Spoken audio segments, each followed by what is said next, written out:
देखिए, आपका विज्ञान का ग्रामर अध्याय और इसका दूसरा अध्याय है मानव नेत्र तथा रंगों का इंद्रधनुष। कुछ अलग राइटर की किताबों में जैसे राजीव प्रकाशन में है, यही चैप्टर का नाम मानव नेत्र तथा रंग बिरंगा संसार है। ठीक है, टॉपिक्स वही है, बस चैप्टर का नाम थोड़ा सा ये कुमार मित्तर की किताब में है। आपके पाठ का नाम मानव नेत्र तथा रंगों का इंद्रधनुष।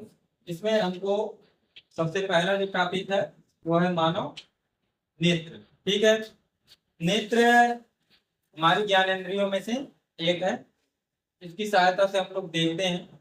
यदि नेत्र ना हो तो जीवन से बहुत कुछ समझ लीजिए नष्ट हो जाएगा। हम लोग कुछ चीजों को सूंघ करके, चख करके, छू करके, ठीक है, उसके बारे में थोड़ी बहुत जानकारी इकट्ठा कर सकते हैं, लेकिन किसी चीज का रंग रूप आकार कैसा है इसकी सही जानकारी प्राप्त करने के लिए नेत्र का होना जरूरी है। यदि नेत्र नहीं है तो ये कलरफुल जो आपका जीवन है ये एकदम ब्लैक एंड व्हाइट हो जाएगा। मतलब कुछ भी देखिए, जब नेत्र नहीं रहेगा कुछ दिखेगा नहीं, तो संसार उसके लिए क्या हो जाएगी, अंधेरी काली रात एकदम। ठीक है, तो नेत्र में होता क्या क्या चीज है, इसकी रचना क्या है। तो मानव नेत्र बाहर से एक श्वेत अपारदर्शी परत से ढका हुआ रहता है जिसे हम लोग दृढ़ पटल, ठीक है, जिसे दृढ़ पटल कहते हैं। नेत्र का सामने का भाग ये जो है ये पारदर्शी और उभरा हुआ होता है, पारदर्शी और उभरा हुआ होता है, जिसे हम लोग कार्निया कहते हैं। कार्निया के नीचे यहाँ आगे की तरफ एक पारदर्शी रंगीन झिल्ली का पर्दा होता है, पारदर्शी होता है और वह झिल्ली रंगीन होती है, जिसे हम लोग आइरिस कहते हैं। क्या कहते हैं? आइरिस कहते हैं। इस आइरिस में छोटा सा छेद होता है, आइरिस में छोटा सा छेद होता है जिसे हम लोग नेत्र तारा या पुतली कहते हैं। नेत्र तारा या उस छेद को क्या कहते हैं? नेत्र तारा या पुतली कहते हैं। इसकी विशेषता ये होती है कि अंधकार में अपने आप बड़ा हो जाएगी। ठीक है, जब अंधियारा होगा तो पुतली क्या होती है? बड़ी हो जाएगी। और जब प्रकाश की मात्रा अधिक होगी, उजाला ज्यादा होगा, अधिक प्रकाश होगा, तो वह अपने आप छोटी हो जाती है। इसका मतलब ये हुआ कि नेत्र में प्रकाश की सीमित मात्रा ही प्रवेश कर पाता है। ठीक है, इस आइरिस के ठीक पीछे ये नेत्र लेंस होता है। नेत्र लेंस, ठीक, जो कि उत्तल लेंस होता है। नेत्र लेंस अपने स्थान पर मांसपेशियों के बीच में टिका रहता है। मांसपेशियां ऐसे होती है, उसके बीच में क्या रहता है? टिका रहता है। मांसपेशी को पक्षमाभि भी कहते हैं। ठीक है, मांसपेशियों के बीच टिका रहता है। अब इस लेंस का जो अपवर्तनांक होता है वो लगभग 1.44 होता है। लेंस का अपवर्तनांक लगभग 1.44 होता है। और इस लेंस में अपनी फोकस दूरी बदलने की क्षमता होती है, मतलब ये अपनी फोकस दूरी घटा और बढ़ा लेता है। ठीक है, इसी चीज को हम लोग लेंस के अपनी फोकस दूरी घटाने और बढ़ाने की क्षमता को ही हम लोग नेत्र की समंजन क्षमता कहते हैं। अब ये नेत्र लेंस हो गया और ये कार्निया, इसके बीच में एक नमकीन द्रव भरा है, बिंदी बिंदी दिखाया गया है, नमकीन द्रव भरा हुआ है जिसे हम लोग जलीय द्रव कहते हैं। ठीक है, मतलब इसका स्वाद कैसा होता है? नमकीन खारा होता है। ठीक है, जिसे क्या कहते हैं? जलीय द्रव। तो इस जलीय द्रव, ये नेत्र लेंस का अपवर्तनांक है। किसका अपवर्तनांक है?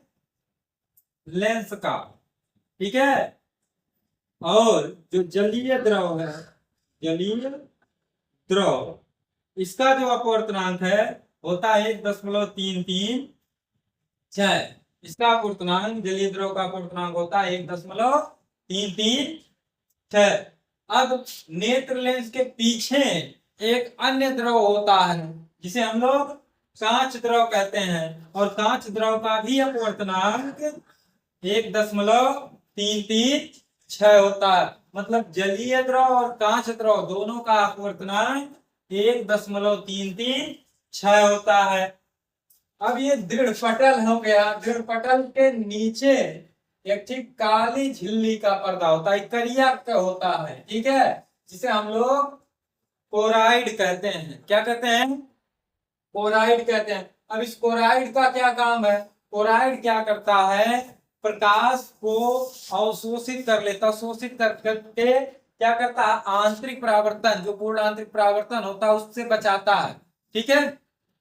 अब नेत्र के सबसे भीतर ये जो पर्दा होता है इसे हम लोग रेटिना या दृष्टि पटल कहते हैं। रेटिना या दृष्टि पटल कहते हैं। प्रतिबिंब इसी पर बनता है। प्रतिबिंब कहाँ बनता है? रेटिना पर बनता है, ठीक है।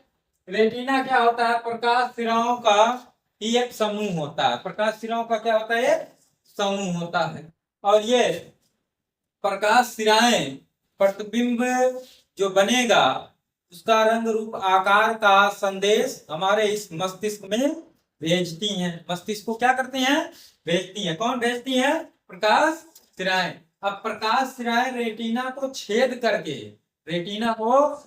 करके जहां पर मस्तिष्क में प्रवेश करती हैं वहां पर प्रकाश का कोई प्रभाव नहीं पड़ता। जैसे यहाँ दिखाया गया है कि यहाँ से छेद के जा रही है तो यहाँ पर प्रकाश का कोई प्रभाव नहीं पड़ता है। और इस बिंदु को हम लोग अंध बिंदु, इंग्लिश होगी ब्लाइंड स्पॉट, इस बिंदु को हम लोग क्या कहते हैं? अंध बिंदु कहते हैं। रेटिना के बीचों बीच में एक पीला भाग होता है, जो कि यहाँ दर्शाया गया। ये पीला भाग होता है। यहाँ पर बना हुआ प्रतिबिंब सबसे ज्यादा चमकीला होता है, ठीक है। इस पीले भाग को हम लोग कहते हैं पीत बिंदु, येलो स्पॉट, ठीक है। क्या कहते हैं? पीत बिंदु, येलो स्पॉट, ठीक। तो ये हो गया नेत्र के बारे में। अब नेत्र से दिखाई कैसे देता है? नेत्र से देखना, ठीक है।